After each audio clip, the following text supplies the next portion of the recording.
Welcome to the Build Your Reiki Business podcast. I'm Christian of Standing Stones Healing, founder of the Reiki Business Collective and creator of the Build Your Reiki Business program, sending blessings and best wishes to your Reiki business.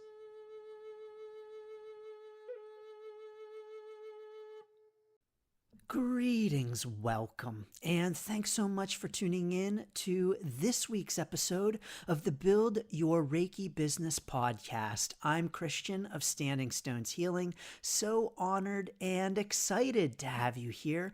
So thank you so very much for tuning in this week for another episode. This week's episode is about in-person Reiki. In-person Reiki for your Reiki business. But first, you are cordially invited to the Reiki Business Summit happening this November 22nd to the 25th, 4 days full of speakers, networking, discussions. It is an event you will not want to miss, and indeed you are invited. Learn more at standingstoneshealing.com/summit. The link is down below. Thank you. In-person Reiki is, of course, what we typically think of when we think of a Reiki session, and in-person Reiki is what many Reiki practitioners practice, if not most practitioners practice in-person Reiki. Now, of course, last week's episode was about distance Reiki, so you can tune in on that to get my thoughts on distance Reiki.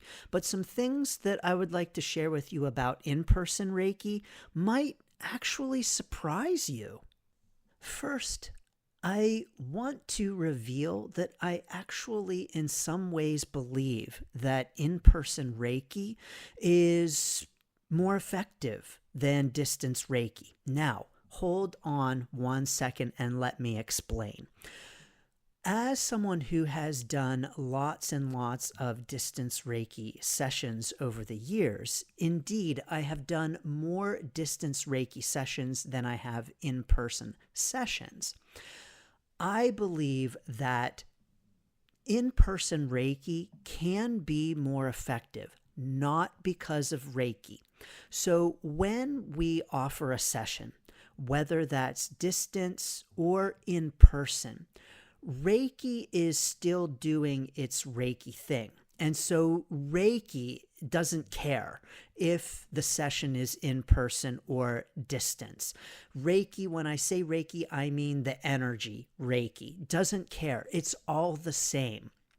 And so whether it's in person or distance, I believe that the effectiveness of the session is not about whether or not Reiki is quote unquote stronger in person or at a distance. Reiki is just as powerful yesterday as it will be tomorrow, as it is in person, as it is with distance. And so the effectiveness of a session is not about Reiki itself. It's about our perception of the session. And I believe that when we have an in-person session, clients, and maybe even practitioners too, depending upon the practitioner, can believe that in-person is more powerful than distance. So let me explain a little bit further. When we schedule an in-person session, there are a lot of steps that are involved. So let's say I'm the client and I am scheduling an in-person session. Of course, always there is the barrier, quote unquote, barrier of scheduling a session, taking the time to remember to schedule, going through the process of scheduling. Depending upon the practitioner's scheduling process, this might be easier or harder, but always scheduling an appointment takes some steps and is a barrier to getting in the door to a session. So I think it's important for us as practitioners to remember that first and foremost, even when someone wants to come see us, there are a lot of barriers that they face to scheduling to get in to come and see us. And they don't even have to do with the client's mental state so much as even just the barrier of, oh, I forgot. Oh, I've got a lot going on. Oh, what's that website again? And so the easier we can make it for clients, the better. But that's just getting over the hurdle of scheduling. Then for an in-person session, the client has to get in the car. Now, this is, of course, if they are coming to us. If you have a mobile session, there's a bit less of a barrier there in terms of the client's transportation. If you are going to the client, there's an added level of convenience for the client and an added level of inconvenience for you as the practitioner. I speak of this from personal experience. But when someone has an in-person session, if they are traveling to the office, there's another layer of a challenge, another hurdle for them to overcome. We also have to remember that not just getting in the car or taking transit and getting there, they also have to get dressed. So maybe they have to change their clothes, brush their hair, brush their teeth, look presentable to show up to the appointment, and then be in that space for an hour or however long your session might last. And so because of the added effort that it takes to get themselves to an in-person session, I believe that oftentimes clients might view an in-person session as a greater commitment, and indeed on many levels it is. It's much simpler, much more involved than saying, okay, show up on your computer at this time and we'll meet, or even saying, okay, go lay down at 10 o'clock and that's when I'll start sending Reiki. Or even, well, do whatever you want whenever you want, but just know that I'll be sending you distance Reiki. And so all of those things are much more simple than going into an office, making that effort. Because of that, I think that in-person Reiki can be more effective depending upon the client and their mindset, and even indeed depending upon the practitioner. Because if the practitioner believes that an in-person session is more effective than a distance session, then they may very well put forth a greater effort in the in-person session than the distance session. And when I say effort, I don't mean in sending Reiki, because of course there's no effort on our part. I just mean in terms of showing up and being a professional and bringing their best selves. I talk about this importance of being a professional, including in a distance session, in last week's episode on distant Reiki. And so while it's not about the Reiki itself, I believe that an in-person session can be more effective simply because of the mindset of the client and viewing it perhaps even more like a health or wellness kind of appointment that they might travel to an office for. The second thing about in-person Reiki that I think it's important to note is that element of being in someone's physical space and with someone else physically. You know, I think that online offerings are very effective and very impactful, whether that's Reiki sessions, card reading, coaching, courses. We can indeed have very impactful experiences online. And for some people, being live in person just feels more normal, natural, and comfortable to them. And some clients, and indeed some practitioners, really want that in-person human connection that you can't get online or with distance Reiki. So things like, putting a hand on someone's shoulder when you are consoling them, or a hand on their hand, or offering a tissue if they are crying. Those are things that we cannot do online. We cannot do through the computer or the phone. And so because of that, many practitioners prefer in-person Reiki because of that human connection, and some clients do as well. Many clients want that connection. What's also great about in-person Reiki in terms of that connection is that we can reach people who don't have the accessibility of a computer, a phone, solid internet connection. It might be hard to believe, but there are plenty of places in the world that don't have stable internet. And so that means that not everyone who might want a Reiki session, including or especially in rural areas, are able to have a distance session and are able to access Reiki sessions online. And so it's, I think, very important for us to remember that in terms of accessibility, sometimes in person has greater accessibility than something that we might offer online. In terms of accessibility, I think one thing that is important for us to consider in our in-person Reiki practice is whether or not our space is accessible. And so are there stairs?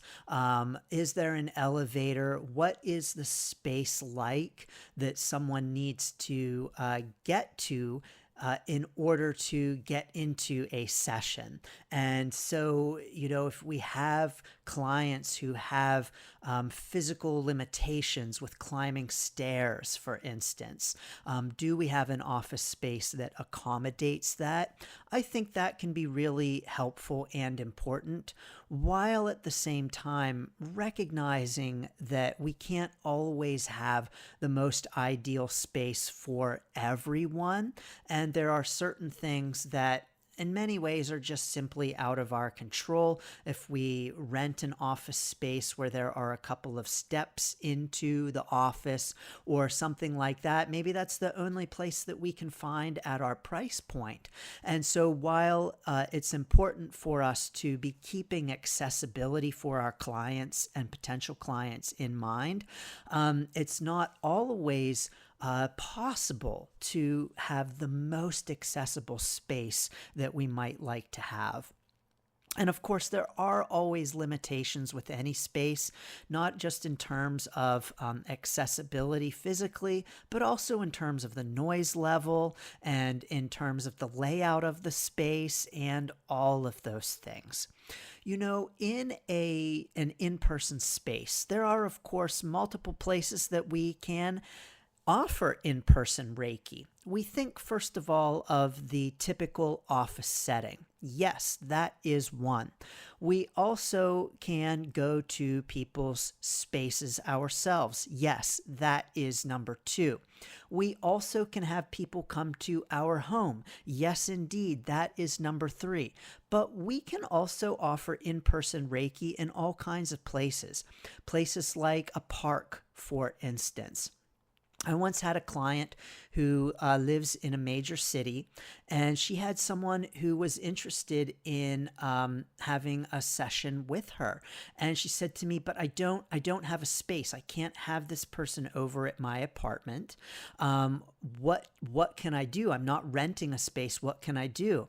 And I said, "You got lots of parks in your big city. Have you thought about maybe just meeting them at a park and offering them Reiki at a park?" And so we can do this. We can offer Reiki in all kinds of places. Reiki in the woods, for instance, is pretty cool. But we don't need to limit ourselves to a typical in-person office setting. At the same time, having our practice in person in an office setting, when it's in person, to have it in an office, can really help with having clients feel that they are going to a professional kind of appointment and meeting with a professional. So those are some things to consider. But can you offer in-person Reiki outside of an office? Absolutely you can. I have a whole article on it called Reiki Office Hacks that is part of the free Reiki Biz Kit. The link is down below, standingstoneshealing.com/Reiki Biz Kit, where you can get that free Reiki Office Hacks article for some more ideas for offering Reiki when it's in person and not in a standard office setting. In my Reiki business, my in-person sessions have largely been mobile sessions in which I travel to the client's space. And that space depends upon the client. Maybe their home, maybe their own office space, whatever it might be. But one thing that is very important for me in my in-person sessions is this idea of physical touch. And for me, as a Reiki practitioner, when I have an in-person client, I have a blanket policy that I do not touch the person. And of course, when we think of Reiki, we often talk about it as a quote unquote light touch kind of practice.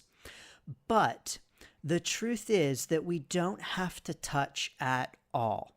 And for me, as a man who has a largely female clientele, whether this is in person or distance, wherever it might be, the vast majority of my clients have been and are, and probably will continue to be, female identified. And so for me, it's very important for me to make clear at the beginning of each of my sessions that I hover my hands above their body and I do not practice physical touch in in-person Reiki. Yes, indeed, you can do that. You don't have to touch someone for in-person Reiki, and Reiki is still going to do its Reiki thing. It's no less effective. But I do this for a couple of reasons. Number one, it's very important to me to be respectful of boundaries, recognizing that the vast majority of my clients are female identified, recognizing that they may have some concerns or hesitations about having a session with me, and recognizing that I don't know all of their history, where they've been, what they've done, and how they might perceive or receive any kind of physical contact. And so for me, it's very important. I tell all of my clients, my new clients, at the beginning of the session that I practice hands-off Reiki, and that I hover my hands a couple of inches above their body, but that I will not be touching them throughout the session. I think it's very important for us. I think it's essential for us. No, I know it's essential for us to make sure that always we are getting client permission for touch. This means that if you are offering in-person Reiki, I strongly encourage you to always talk to the client before, at the start of the session, to make sure that they are clear on what Reiki is, how it works, where you may be placing your hands, and to get permission to place your hands anywhere on a client. For me personally, I'm a huggy kind of person. I like hugs, but it doesn't mean that I like to be touched. One place, for instance, that I do not like to be touched is my face. Like, don't touch my face. I am a very germ-aware kind of person, and I do not like other people touching my face. And so when I have an in-person Reiki session, I make that clear to the practitioner. Please don't touch my face. And so I believe it's very important for us to be mindful of the things that we don't know about people. Like, people wouldn't automatically assume when I come into a Reiki session that I don't want you touching my face. Don't put your Reiki hands on my face. And so you might not, probably wouldn't, how would you, how could you know that about me? And so I make it a habit to tell any practitioner that I meet with that, that's a hands-off area. Thank you very much. But our clients probably don't know to do that, because many of our clients probably don't know exactly what to expect in a Reiki session, especially newer clients. And so always we want to be walking them through the process, explaining exactly where we might put our hands, explaining exactly what they can expect. We always want our clients to know what to expect. Just period. No matter what kind of session we're offering, we want them to know what to expect, and we want to set expectations for them. And so explaining exactly where we might put our hands and how that might work is very important. But even more important than that is getting permission to put your hands on a client in the first place. Please don't assume that just because someone is coming in for a Reiki session, it means that they're okay with having hands placed on them. You don't know. Maybe they have never experienced Reiki before. Maybe for all of their other in-person sessions, they've never been touched, and they don't realize that that is something that can happen in a Reiki session. Of course, I explain to my clients that that's the way that it can and often does work, but that I personally like to keep my hands off. I also do this simply because I often feel better. I mean, I can sense, I should use the word sense rather than feel. I feel better when I don't touch you. I sense better when my hands are slightly off of the body and elevated rather than directly on the skin. And this is the case for me with my own self-practice as well.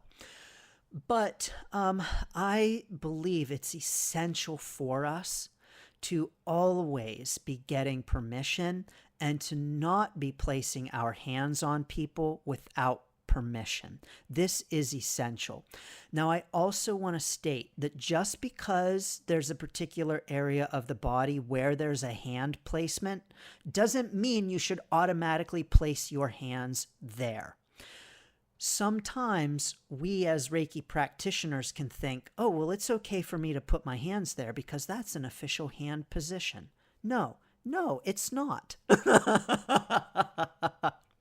And so that means that just because there's an official hand position at the root chakra, for instance, doesn't mean that you should just go ahead and place your hands there.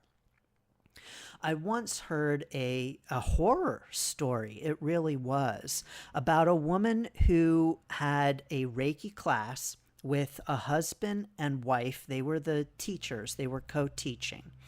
And they were teaching Reiki 1. She was all by herself. And when it came time for the attunement, the woman, I won't share the details of her experience because it was frankly disturbing.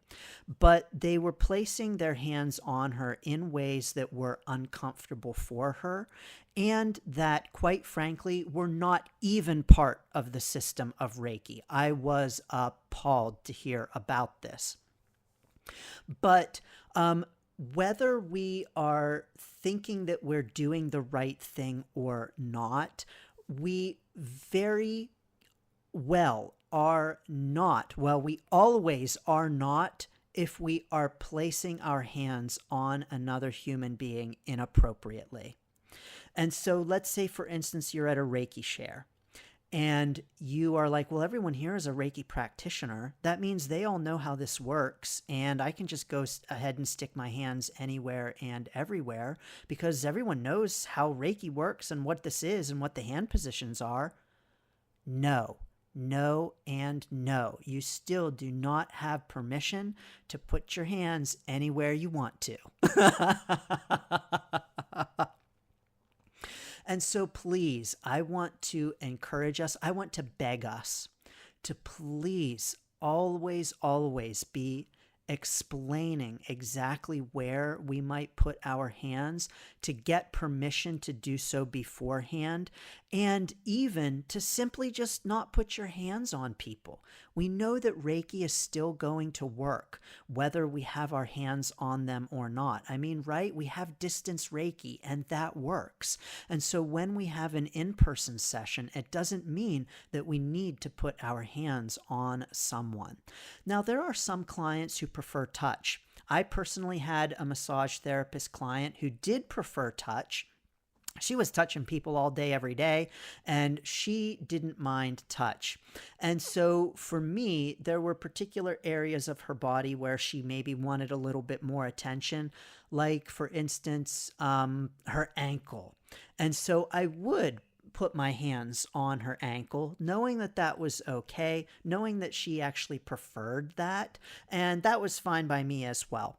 And so it's so very important for us to be incredibly mindful of where we are placing our hands, because let's not forget that any unwanted touch is technically assault.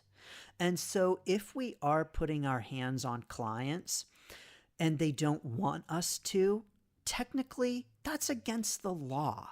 Whether they've come into a Reiki session or knowing that they might be touched or not, it's important for us to be explaining everything and getting permission from the client for getting hands placed on them. Please, please, and please, even again, if you are with people who you feel know exactly what to expect and are already okay with it, no, they're not. Like I said, I'm a Reiki practitioner. We know that many Reiki practitioners touch people's faces. Yes, indeed, there are multiple hand positions for the face, but don't touch mine.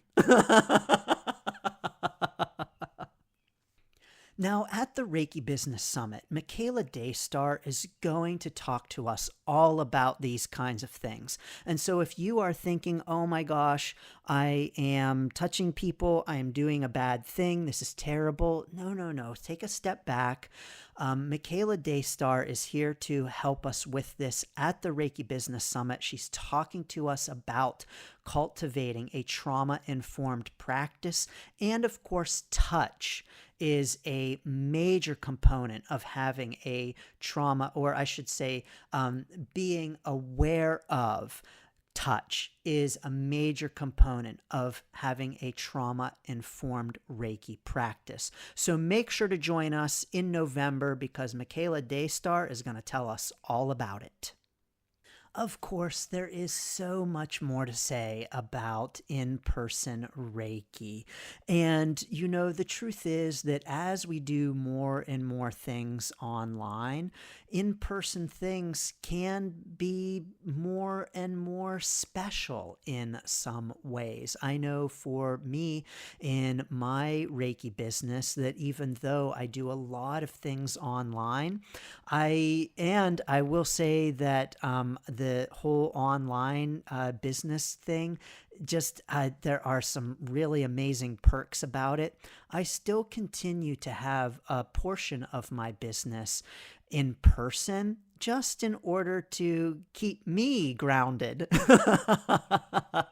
and to give me some human contact, which I think is very powerful for us.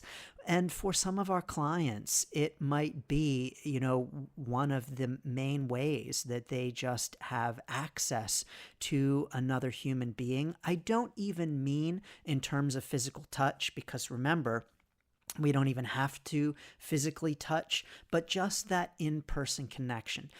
For instance, like how elderly people at the grocery store will often just strike up a conversation with you. I love to have those kinds of conversations because you might be the only person that they are talking to for the whole day. And I always enjoy those conversations, and I strike up conversations at the grocery store myself, particularly with the elderly. And so, for some of our clients, we might be one of their only few contacts during the day in terms of that in-person connection. And so I think it's something that that human connection is something that maybe we should consider not taking for granted. And for as powerful and wonderful as online things are, in some ways, there is just no replacing a being with someone in person and that kind of connection. So I'm sending lots of blessings and best wishes to that empowering and powerful and beautiful connection. And of course, sending lots of blessings and best wishes to your Reiki business. Do you offer in-person Reiki? What are your tips for in-person Reiki? Join us in the Reiki Business Collective and tell us all about it at facebook.com/groups/Reiki Biz. Sending blessings and best wishes to your Reiki business. Thanks for tuning in to the Build Your Reiki Business podcast. Please like, share, subscribe, and send to a friend. Learn more about the Build Your Reiki Business program at standingstoneshealing.com/build. Sending blessings and best wishes to your Reiki business.